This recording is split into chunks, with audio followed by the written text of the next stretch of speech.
Tim, and welcome to Weekend Watches. I hope your Saturday night was a blast. Well, not too much of a blast. Have something left in the tank? Everything else on the table is for sale. This one's mine. The rest might be yours. Remember, price is in the description. That's our convention for the show. And for all sales inquiries, Tim Mosso, the email is in the description at thewatchbox.com. Okay, let's get started because we have a lot of ground to cover. Let's start with something familiar but in a lovable package. Launched in 2014, this was the first ever Pepsi bezel GMT-Master II from Rolex. So from 2014 to 2017, this was the Pepsi bezel GMT. White gold, reference 116719. There was a lot of commentary on the color of the bezel itself, as it is very pastel in tone. Now, Rolex had what I consider to be an explanation after the fact that it was designed to emulate the original 6542 GMT's bakelite bezel. Is that true? I have no idea, and I have my suspicions. That said, it looks fantastic. White gold indices and hands with a black lacquer dial. This was a watch rarely ordered, as most folks went for the cheaper stainless steel models, especially the 2013 BLNR, the black and blue. But this watch has a lot of charm in its own right, and it's an historic landmark as the first of the Supercase 6-digit ceramic bezel Pepsis. A lovable watch that feels like a mighty mass of precious metal on the wrist. You can see 40 millimeters on my 16 centimeter circumference wrist. It's nice and flat. It's only about 12.7 millimeters thick, and you can see it sits flush with a Oyster bracelet. This sets it apart distinctly from the subsequent Jubilee stainless steel Pepsi. And of course, internally, we have a Rolex Easy Link system. You can see right there. This is the 5mm incremental adjustment that allows you to take in or take out. It is a very secure system that gives you the equivalent of one removable link with a tool-free mechanism. Now, if you look, you can also see that there are small divots drilled inside the clasp. Let's see, are we going to get them? Yep, you could see them. That allow you to change the anchoring point of the bracelet internally. Now, the bezel itself, of course, is bi-directional, allowing you to set that 24-hour second time zone hand to Greenwich Mean Time, and then use the offset of your port or airport of destination to temporarily find a third time zone on the watch. Beautifully loomed, automatic, and 100 meters water resistant. This is not just a pilot's watch, it is an all-the-time watch. A lot of folks are going to say that they like gold, but gold has to be bold, which is to say it can't look like steel. And so for those who find that gold needs to be rose or it needs to be yellow, I offer you this Audemars Piguet Royal Oak 15202 OR. It's the jumbo in rose gold. Now you can see the dial, petite tapisserie, is exceptional on this one. It is almost ultramarine, contrasting handsomely with the warmth of the rose gold bezel and case. Now, of course, this one fresh from Audemars Piguet factory service. I'm not going to peel it like an onion. That's for you, the buyer. Just take note that this features the extraordinary jumbo caliber, and of course the 39mm monoblock case with no separate removable case back. To show you how it fits on the wrist, I have a stainless steel 15202, willing to oblige. Now, of course, this one is exceptional. It was discussed yesterday on Brian's show. It features an early example of the 15202 dial, which is almost gloss blue.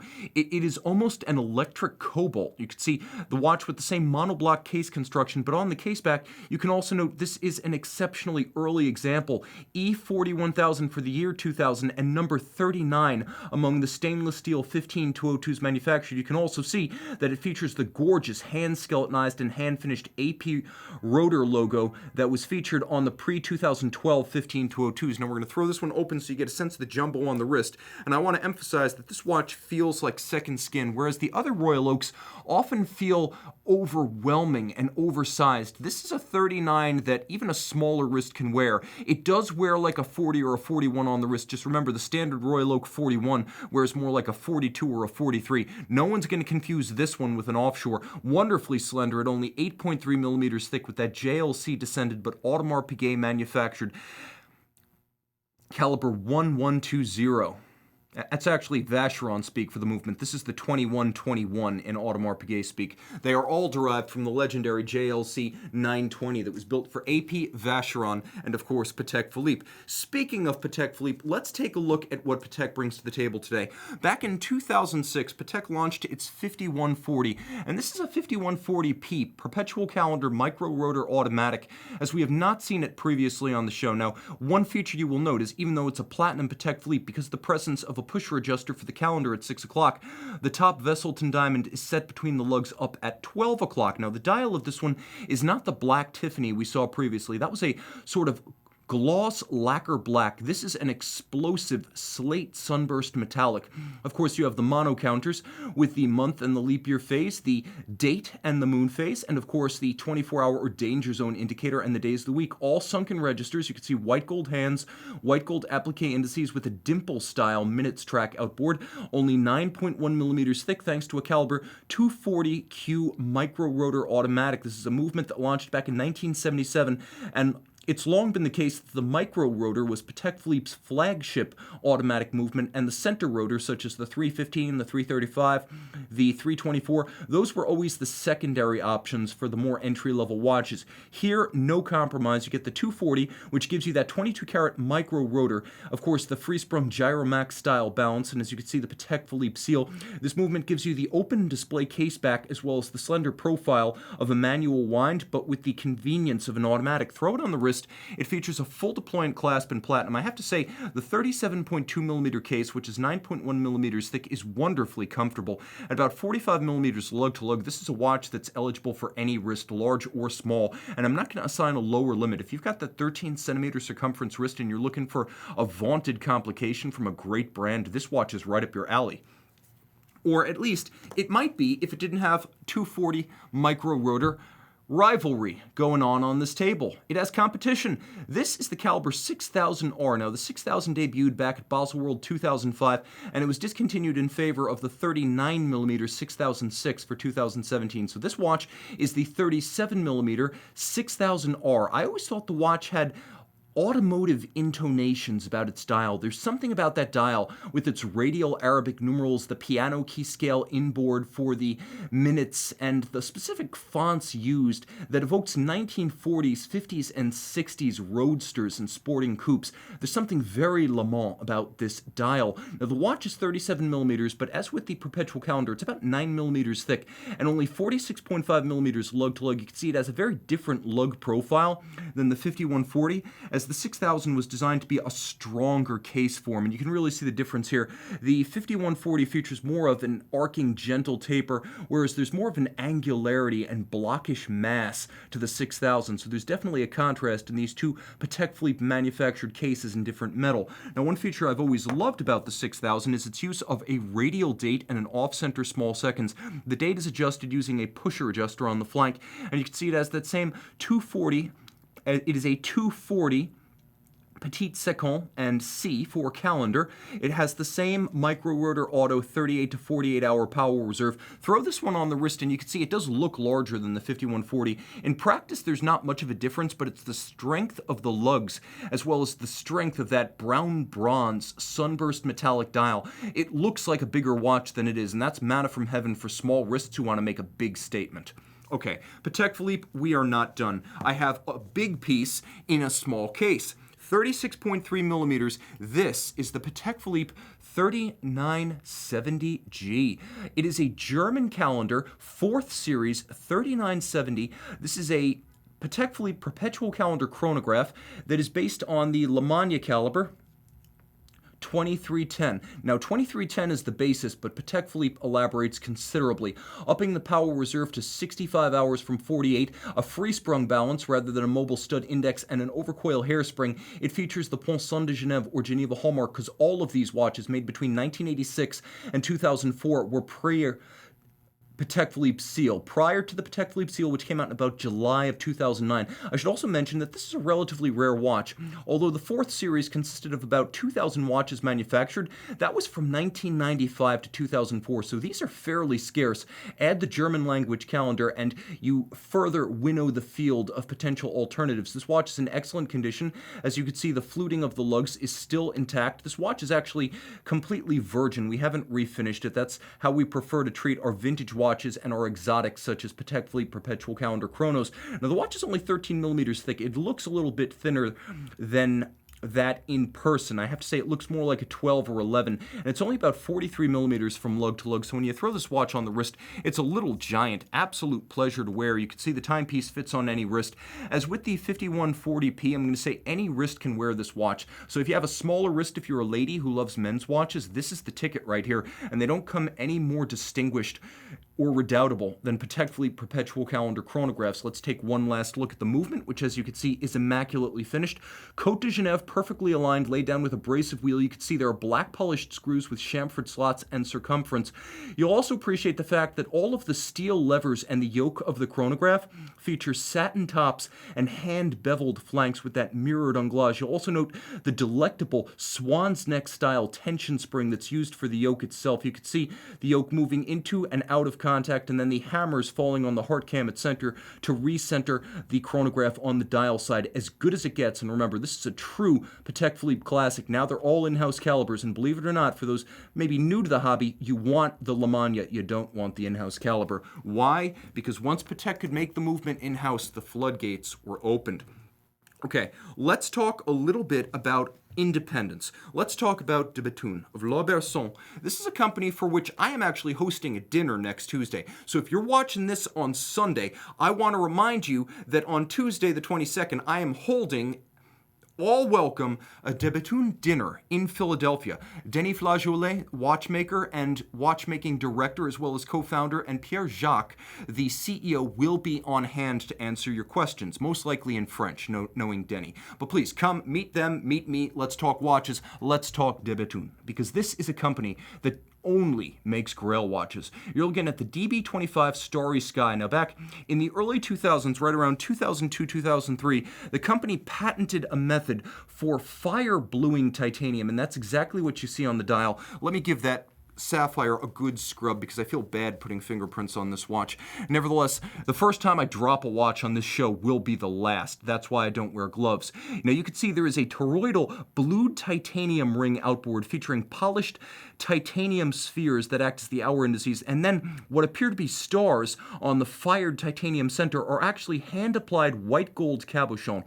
So you can see the Cosmos is actually three-dimensional, raised over the fire-blued dial. Now you have fire-blued steel, one half, fire-blued steel, one half white palladium for the spherical moon phase. So you have that moon phase with a 122-year adjustment interval, and you can see that the hands themselves have been manually bent so that they can arc over that toroidal track, as well as the cabochon white gold stars. Now the watch is remarkably slender at only 12.8, 50.9 millimeters lug to lug. It is a 44 millimeter, but you wouldn't know it. The watch fits like a dream. Again, let me polish it up.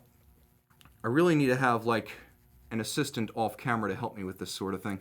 But you can see that stainless steel bridges, mirror polished, are what De Bethune is all about. Now this is not a black polished screw or swan's neck regulator. This is the entire darn movement. Polishing stainless steel to that mirror sheen is not easy. There is mirrored anglage on the edge as well, so the rounded chamfer is present and correct. Look at the continuously rounded and black polished full balance bridge. And another feature patented in 2005 by De Bethune, triple parachute shock protection. You have Inca block on the balance staff at center, and then you have metallic black polished springs at both sides for 3 points of shock protection.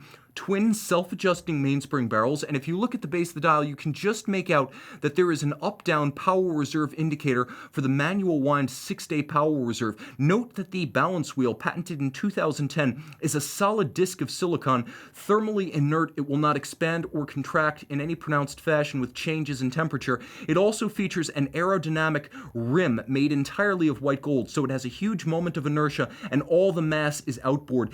Aerodynamic, thermally resistant, and of course with a huge polar moment, all that mass outboard, a proprietary hairspring as well. See that off-centered dogleg kink? It's actually a two-part hairspring that gives you the concentric beating in any position that you would get from an overcoil, but without the shock vulnerabilities of an overcoil. And though you can't see it, there is also a silicone escape wheel, yes, of the company's own design, reducing the parasitic drag and losses at the escapement. Throw it on the wrist, it's an impressive watch. Though 44, it wears broad and flat. Comparing it to other stuff I've experienced, I would say a Rolex 4113 comes to mind, and I have to say, compared to that 12-piece exotic, this is relatively common, as de Bethune builds maybe 10 to 20 of these per year. The company's total production on an annual basis is 150 watches. Founded in 2002, one of the great modern independents, I believe this is the next FP Journe, and I also believe this is far more exclusive than Journe will ever be. It's tough to ratchet back production, which is something de Bethune has done. Journe making his 600 to 900 watches a year, and I don't see that changing. Now let's continue our discussion of independence by giving FP Journe some say in the matter. Launched in 2010, the second of the Vagabondage trio. This is the Vagabondage 2. I probably need to wind this one and advance it, because after all, the fun of a watch like this is watching the jump. Now the timepiece features the... I'll shut up for a moment, let the watch work its magic. The watch features the tonneau-style case that debuted with the Vagabondage 1 from 2005 to 2006. The movement in the V1 was originally designed for a Cartier Tour 2 that never came to be. FP Journe bought back the rights from Cartier and used it as a sort of tribute to the anniversary of Antiquorum, launching the original Vagabondage series. Note there is no FP Journe name on the dial. As for the V1, he didn't feel that the movement was accurate enough to receive his imprimatur. Well, for the second series, not only is it accurate enough, but he preserves the tradition of including a smoked sapphire on the front, as well as no nomenclature, numerals and discs only. You can also note that the bridge at the center, featuring the time, the hour, the minutes, and the seconds, it's actually asymmetrical. At first glance, you don't notice it, but once I mention it, you realize that it is highly off-centered and oblong. Now, the dial features a view of the movement, which is made in 18-karat rose gold, and when you turn the watch over, you can see that rose gold movement. Caliber 1509, 18-karat bridges and plates, Côte de Genève. It's extraordinarily advanced, and you can see that it does bear the FP Journe name on both caseback and movement bridges. Now, the timepiece is 45 millimeters lug to lug, only 8 millimeters thick, so comparable to that Royal Oak Jumbo we saw, and 37.5 millimeters wide. So this is another watch that I recommend for those with smaller wrists, taste for more traditional case sizes, or feminine wrist proportions. This is a watch that wears well, flush, and easily, and 68 examples in rose gold were made, 69 in platinum were made, so exclusivity is assured. A jump hour and jump minute, one of my favorite compound complications. This is a timepiece for the ages from one of the hottest independents in the business. And yes, I realize that since we're getting to the turn of the minute once more, I am going to shut up and let the watch work its magic before we move on to the next one. Boom. Just like that. Okay, now let's talk about a brand I adore, and let's talk about it in a form that I think most folks can relate to. Let's talk about IWC from the 1990s and sports watches. Launched in 1994, we have the 3706. Launched in 1993, we have the 3711. So the 3711, 42 millimeters in stainless steel, featuring the legendary Richard Habring engineered IWC 79230 modification of a Valjoux 7750. This is the movement that made split seconds chronograph practical and affordable for folks who needed reliability, durability, and weren't willing to custom order a piece from Vacheron, Audemars, or Patek. He cut the 7750 in half, right down the center, inserted his rattrapant system, and thus created a durable, reliable, accessible, and attainable split seconds chronograph. Now this one features a very Schaffhausen appropriate German language calendar. It's a day date automatic as well as a split second. The watch features its original IWC tritium dial. So you know this is probably one of the models made between, well, 1993 and 2000. That's roughly when IWC phased out tritium. But remember, this model was only made through 1995, so it's an even narrower corridor of production. Let's talk about a few of the features as well as the fit of this one before we move on to the classic Flieger chronograph. Well, you can see the case back is solid. It is Doppel chronograph, and it is 42 millimeters in diameter, which means although large for IWC by the standards of the time, it wears wonderfully today. Now, the bracelet was a big innovation at the time, as every individual link on both sides is removable for precise sizing, and IWC had a wonderful and loving engine-turned perlage inside of the clasp. Throw the watch on the wrist, and this is basically manna from heaven for IWC fans, as it is close to the perfect sports watch. It's a pilot's watch bearing the DNA of the Mark series in its dial layout. It's a wearable size in stainless steel, and of course, it's an icon of IWC with the Habring movement and a German language calendar. Let's not forget that IWC of Schaffhausen is one of the foremost German-Swiss watch brands. Now let's throw the 3706 on the wrist. Here is where the time frame matters a little bit more, because this watch, made from 1994 to about 2004, early 2005, features another tritium dial, so you know that this one was made between 94 and about 2000, as the last of the tritium dials were phased out by early 2001. Throw it on the wrist and you can see this watch does have a different size than the 3711. This is a 39 millimeter case, so a 42 is still a little bit too large for you. You're going to like this one. Now, IWC showed excellent judgment in rendering basically the entirety of the case, with the exception of bevels, in satin. As satin suppresses glare in an aviation environment, it also has a matte dial for the exact same reason, and you could see that same font, vertically aligned Arabic numerals, and triangular index at 12 descended from the Mark series of pilot's watches. These are both quintessential Schaffhausen from the pre-Georges Kern era, and I realize a lot of folks put a premium on that.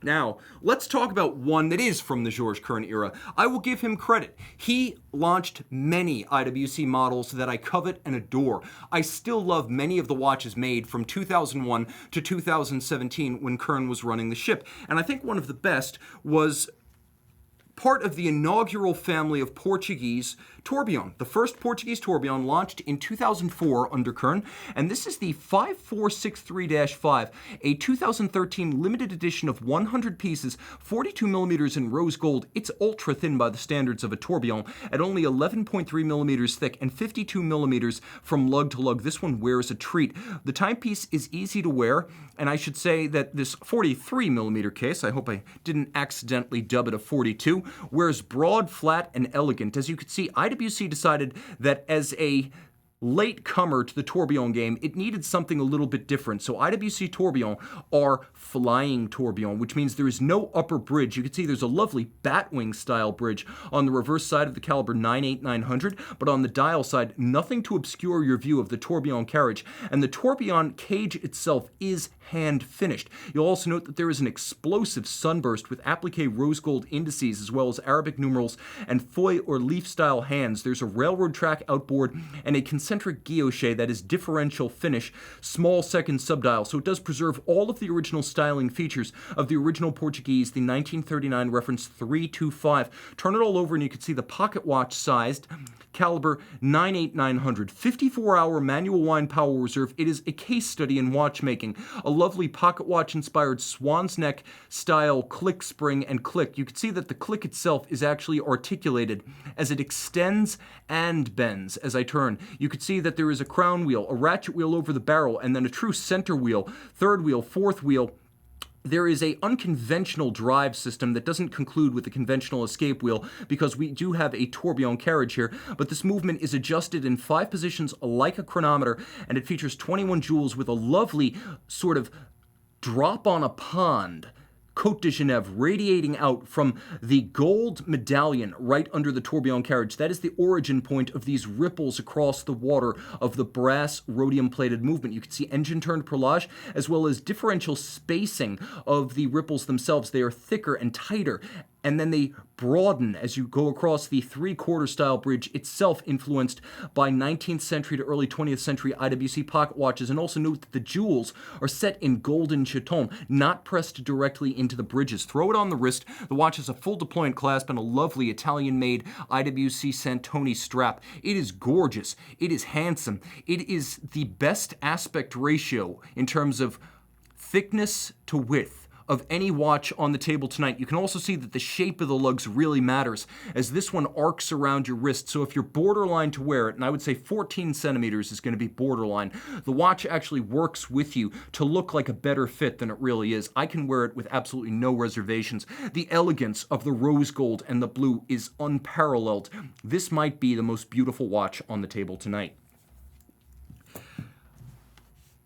I'm going to stay away from the next IWC because it's the watch I most want to steal of everything on the table. And speaking of steal, let's get away from it for a moment. Let's talk about sports watches in titanium, including my favorite Richard Mille. Now, Richard Mille has been the butt of many jokes, as well as the object of occasional expletives on my program. But that's not to say I don't love any of them, or I don't admire the philosophy. I'm just not a fan of the marketing. And I kind of like the fact that the 2007 RM16 was a bit of an anti-Richard Mille. It was the first ultra-thin watch built by the brand.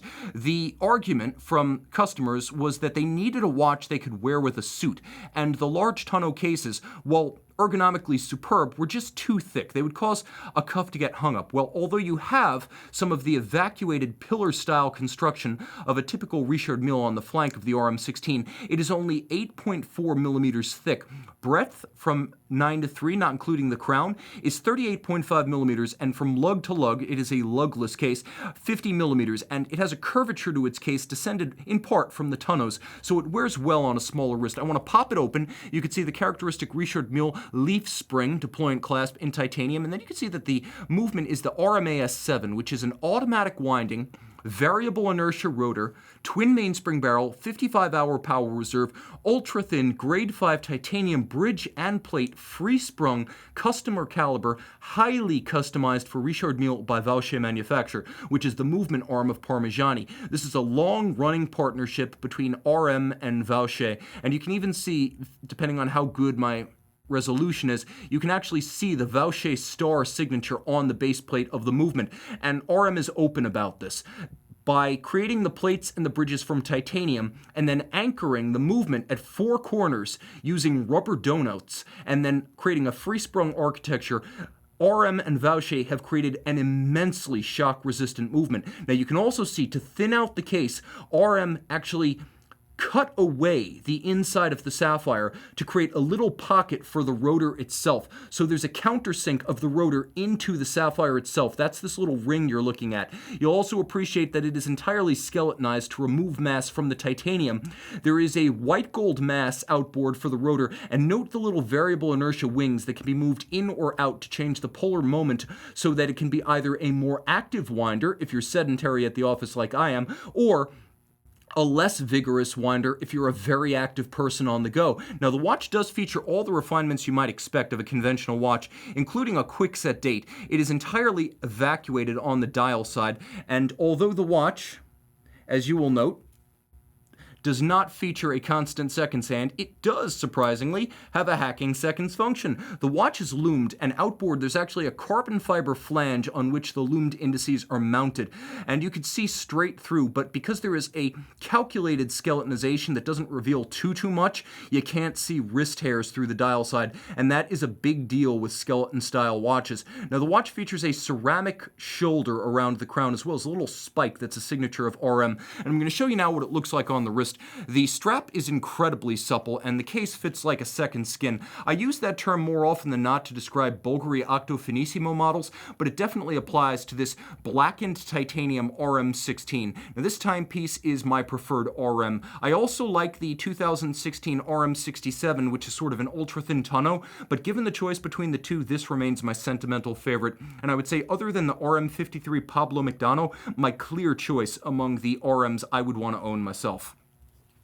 So if you want the millionaire's handshake for under 60 grand, price is in the description, you can get into it with my very favorite RM model. Now, we're talking about titanium watches. Let's talk about a titanium sports watch. We spoke about F.P. Journe earlier, and now we're going to speak about F.P. Journe's latest. Well, not quite latest, but circa 2018, the Monopusher Line Sport chronograph, split second, all new. So the Monopoussoir Rattrapant, featuring a titanium case, a titanium bracelet. You can see the rubber bumpers to prevent gouging, and there's likewise rubber bumpers on the flank of the case as well as the underside of the clasp.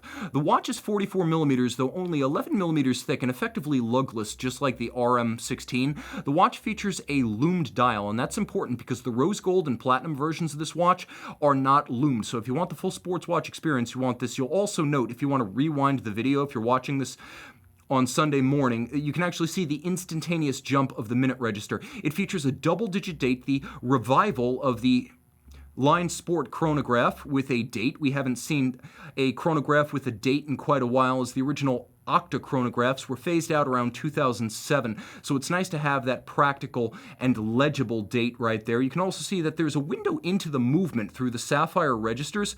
And I want to emphasize that this is known as a mono-pusher rattrapant, though it appears to be a double pusher conventional chronograph. What appears to be the reset trigger is actually the split second trigger, so you can split the seconds. Now the watch is a manual wind with a properly sized caliber, descended from the 2017 Only Watch movement. And this is actually more advanced than the movement in the Only Watch for a couple of reasons, but one of my favorites is the use of an oscillating pinion rather than a conventional lateral clutch, which reduces the stagger and jump when you start the movement. You can see that there's a pincer system at the center for the split second, and the entire set of movement and bridges. The plates, the bridges, also the half bridges for the train and the balance, they are made of aluminum, and then they are sort of DLC coated to give them that wonderful anthracite gray with a silvery sheen. The movement is spectacular, broad, and with a manual wind 80-hour power reserve, it's also sufficient if this isn't an everyday watch for you to keep the mechanism running. Now I'm going to demonstrate the split-second bridge. You could see it at center. Andrew, if you could focus on the case back. You could see the split-second mechanism engaging and disengaging. Now I'm going to demonstrate the oscillating pinion system.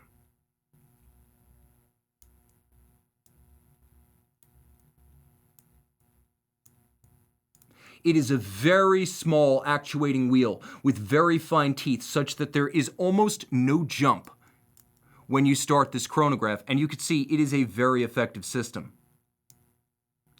Just like a vertical clutch, but with the beauty of a lateral clutch. And of course, those aluminum bridges and plates are hand finished. Now let's talk about some timepieces that are off the beaten path, starting with Audemars Piguet. This is the Millenary 4101, launched back in 2011. For a brief period, this set the Millenary model line alight. There was a wait list for this watch, and while it has cooled off, it remains one of the absolute most important design efforts among modern Audemars Piguet. It is an important and significant milestone watch for the brand, and one of the best pre-owned buys on the market. It features what is effectively an inverted caliber 3120 automatic with the balance on the dial side. It's still automatic winding with a 60-hour power reserve, and you can see it features incredible depth. Turn the watch over and you can see the reverse side with the 22-karat winding mass featuring the coats of arms of the Audemars and Piguet family, reminding you that AP is still owned and run by founding family members. The watch is about 48.5 millimeters lug to lug, about 11.5 millimeters thick, and about 47 millimeters from conventionally 9 to 3 across the case. Every generation has its oval watch, and for my generation, it is the AP Millenary. More wearable than the smaller versions of the Millenary from the 90s, this is a robust quasi-sports watch. It's not aquatic, but it has the raffish sort of je ne sais quoi in steel of a stainless steel Audemars Piguet Royal Oak. This is a watch that is sporty in sensibility, even if it isn't specifically a utility watch. This feels like a dress/sports casual timepiece. Now, if you want a full-fledged sports Audemars Piguet, I have the 2007 to 2008 Scuba. This was, after the Vempa series, the first diving Audemars Piguet Royal Oak offshore. So from 2007 to 2008, these were made with blue, red, orange, and black internal rotating bezels, and it's important to note that that is an internal rotating bezel, so you have the ability to set via a ratchet the index against the minute hand. Now what I love about these is that they are probably the thinnest Royal Oak offshores ever made. Though 42 millimeters in stainless steel, the watch is only about 12.8 millimeters thick, which means it's right on par with that GMT that I showed you earlier. Now let me throw this one on the wrist so you get a good sense of what it's like on the wrist. If you don't like the thickness of the offshores, this one is remarkably slender and low on the wrist, and you can really see that as Andrew gets my wrist. You can see this one's broad and flat, and because of the diver style strap, it wears more easily than an offshore on the hornback leather or on a full bracelet. So if you want an offshore you can wear with a cuff and you want sheer legibility over all else, plus swimmability and a 300-meter water resistance rating, you gotta go for the Scuba. Turn it all over and you can see the original Audemars Piguet manufacture building in Les Brassus. A wonderful little reminder. When you can't see the rotor, Audemars Piguet keeps it real and old school. Jumping to another brand that isn't discussed often enough on this show, Girard-Perregaux launched in 1997 the reference 4940, the Traveler GMT Alarm, and that's exactly what we have here. The perfect watch, 38 millimeters in stainless steel with Breguet-style applique polished Arabic numerals. You can see that there is a gloss lacquered center and then a satin-finished hour track with a railroad track seconds and minutes outboard. It's loomed.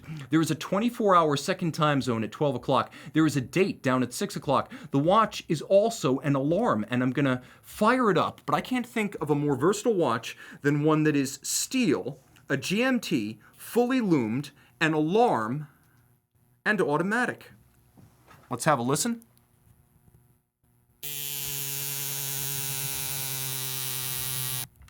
It is powered by a Girard-Perregaux caliber 2291, which is a modified 1970s A-Shield 5008.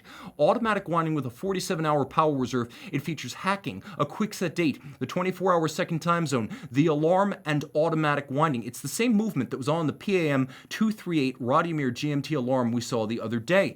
Throw the watch on the wrist and you can see that the shape of the lugs is dramatically curved, so this watch is easy to wear. In 2003, Girard-Perregaux launched the Traveler 2 GMT alarm in 40 millimeters. That was the 4935 reference. I actually prefer the original, both for its size and its appearance, and this dial with the combination of the black, the white, and the red is the one to own. Of course, you could see there is a dramatic curvature about those lugs, and at under 48 millimeters lug to lug, this is an almost universally wearable watch.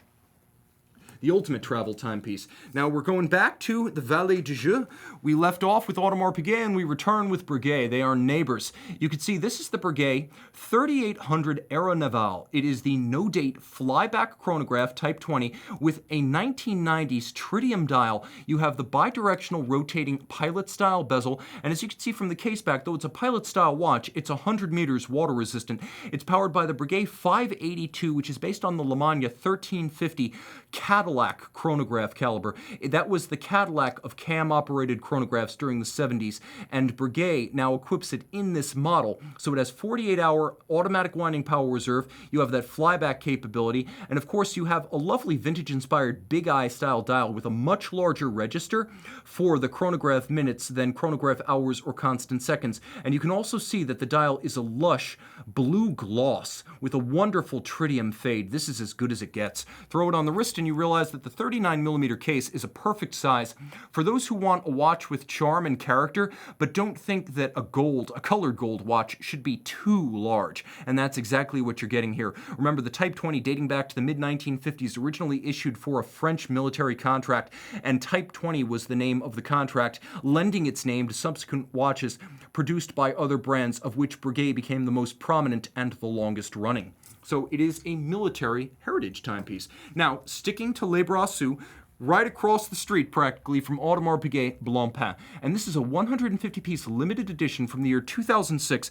This is the Les Brassus GMT Perpetual Calendar. Havana metallic brown bronze dial, a perpetual calendar GMT, 42 millimeters in lush platinum. You can see that this watch features a freehand engraved white gold winding rotor. This is caliber 55A5, 3-day power reserve, GMT and perpetual, and you could see a feature that was introduced 1 year before this 2006 limited edition, the under lug correctors that allow you to adjust the calendar of the watch without marring the case flank using any dimple adjusters. Everything is clean, all the adjustments are done under the lugs, and it prevents you from accidentally actuating the calendar during the danger zone. period of the day. Now, you'll also note that in addition to the freehand engraved white gold rotor, there are rich abrasive wheel Côte de Genève mirrored anglage, and you can see it lighting up on the edge of the bridges here. The screw heads are black polished, their slots and circumference chamfered, there's an engine turned perlage on the base plate, and all wheels feature a satination. It is exquisitely hand finished, and this is the kind of watch that you go for if you're all about the watchmaking and the substance, and you're not too caught up in brand name. Blancpain has a good brand, but a lot of folks think of them as a dive watch company. Well, this watch, which is a superstar waiting to happen on your wrist, is proof that Blancpain is about more than dive watches, a true high horology rival for the likes of AP, Breguet, and Jaeger-LeCoultre. And incidentally, they, along with Bulgari, are all neighbors. Okay. Where should we go now? What is left? Oh my goodness, this has been one of my favorite curated tours of watches since the inception of this program. Let's talk about a watch that is my favorite on the table. The one I would steal if this were my last day at Watchbox and I were going out the door with all bridges ablaze. This is the IWC Grand Complication, the 37701, 42 millimeters in platinum. Each year from 1990 through 2010, 50 pieces were made in any given metal. So when it says 50 of 50 on the case back, this was the last of the line for the millennial year. That is a particularly desirable sequence and year. Turning it over, you can see the dial is a lush white lacquer. The watch was designed by 1980s and 90s IWC design superstar Hanno Bircher. We wear out Gerald Genta's name on YouTube. Realistically, Bircher needs to be discussed as one of the great designers of the late 20th century. You can also see that there is an aventurine moon phase with the fragments of metallic cosmos twinkling in the quartz crystal. Now, the watch features a Valjoux 7750 based IWC caliber 79091. If you think this is just an ETA movement, let me disabuse you of your illusions. A standard 7750 has 25 jewels. This has 75. The perpetual calendar system was designed by IWC complication master Kurt Klaus, still alive and still brilliant. It is entirely mechanically programmed, which means that as you turn the crown in the setting position, it is exactly like setting a Rolex three-hand date just. You could see that the calendar moves in sync, that it includes the day, the date, the month, even the year, the decade, the century, and the millennium. Plus, the moon phase moves in sync, so you don't have to look up the moon phase. It is mechanically programmed through the year 2100. Now, the minute repeater, it has 3 complications, making it a grand complication, plus a moon phase. A grand complication, traditionally, from the pocket watch era, is a chronograph, a minute repeater, and a perpetual calendar. And this watch has great ones, as the minute repeater module was developed by a pre-Audemars Piguet Renault Epapi, assembled and finished for Schaffhausen and then installed in these watches, meaning this watch has something to say on its own behalf.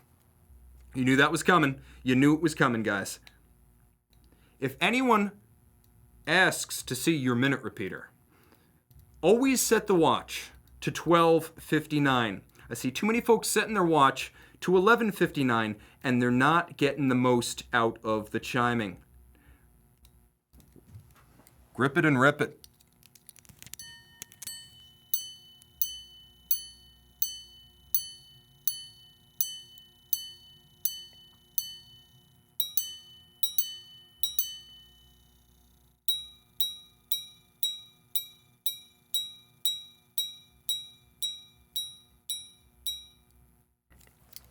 All right, I don't know if I quite nailed 12:59 right there, but you get the message. Full platinum clasp, and you can see the watch, 42 millimeters in diameter, wears normally on a wrist. It's not the giant that the eventual Portuguese grand complication would become after 2010. You can see this is a wearable watch, 48 millimeters from lug to lug, 42 millimeters in diameter, but all in platinum with solid platinum caseback. It has impressive heft. That lacquer and aventurine dial is to die for, and again, if I were to abscond with any timepiece from the table, it would be that one. That said, for the sake of a spectacular finish, I'm giving you, for the second week in a row, Greubel Forsey. Launched in 2016, this is the Double Balancier. There is a differential, a spherical differential at the center that turns in 4-minute cycles that blends the effect of these two 35-degree inclined 21/6 beat rate balances. So like the ancient Geneva watchmaking school double balance pocket watch differentials, like the Philippe Dufour Duality, like the MB&F Legacy Machine No. 2, and the double and quadruple balance Roger Dubuis watches. It is not a tourbillon. Instead, it's much more practical, as when one of these balances is flat, that is, you can see it's basically flat to the ground, the other one is in a compromising position. So when one is inclined to run fast with respect to gravity, the other will be inclined to run more slowly. As such, always in conflicting and mutually canceling positions, they are coupled together via the differential so that the effect is evened out and canceled out by the mechanism before driving the hands. The movement is 8.1 millimeters thick, and you can see to good effect that adjacent to the balance wheels and escapements, and there are two of them, there is a mirror-polished interior wall that allows you to see them more easily from a different vantage point. You can also see the height of the differential assembly that blends them together. 72-hour power reserve via twin-stacked mainspring barrels. You can see there is a constant second sub-register with a gold track that's been blue lacquered. And finally, there is a 4-minute hand atop the differential. As the differential spins in 4-minute cycles, you see that hand make a full circuit. The bridges for the balances are black polished, and as you can see, they are fully rounded. It's hard to capture on camera, but the degree of finishing is uncompromising. I would even describe it as absolute. It's the best there is. Turn it all over, you could see the frosted bridges and plates of this movement are actually Maillot, nickel copper zinc, like what you'll find in a Longa watch, but they're then covered with a dark rhodium to give them a greater, angrier intensity. You can see black polish underneath the differential and hand-engraved white gold plaques denoting the name of the manufacturer, as well as the fact that this is number 16 of 33. 43 millimeters in diameter and 13.5 millimeters thick. This is one of the more wearable Greubel Forsey timepieces. Most of them are 44, 45, even 47. But at 43 and 51 millimeters lug to lug, this is actually a fairly easy watch to wear. It's a mega watch, make no mistake, but surprisingly user-friendly, right down to its loomed hands that make this an all-the-time watch. Well, an all-the-time watch if you have the budget. That said, I think there is something for just about every taste and every budget on this table today. Guys, everything here is for sale. Prices in the description. Join me at the Debatoon dinner on Tuesday of this coming week. If you are anywhere in the Northeast Corridor, you've got to be in Philadelphia that night, the 22nd. Thanks to you, thanks to my crew. Tim Mosso at thewatchbox.com for all sales inquiries. I hope your weekend, what remains of it, is a blast. Time out, Tim out. Thanks for logging on.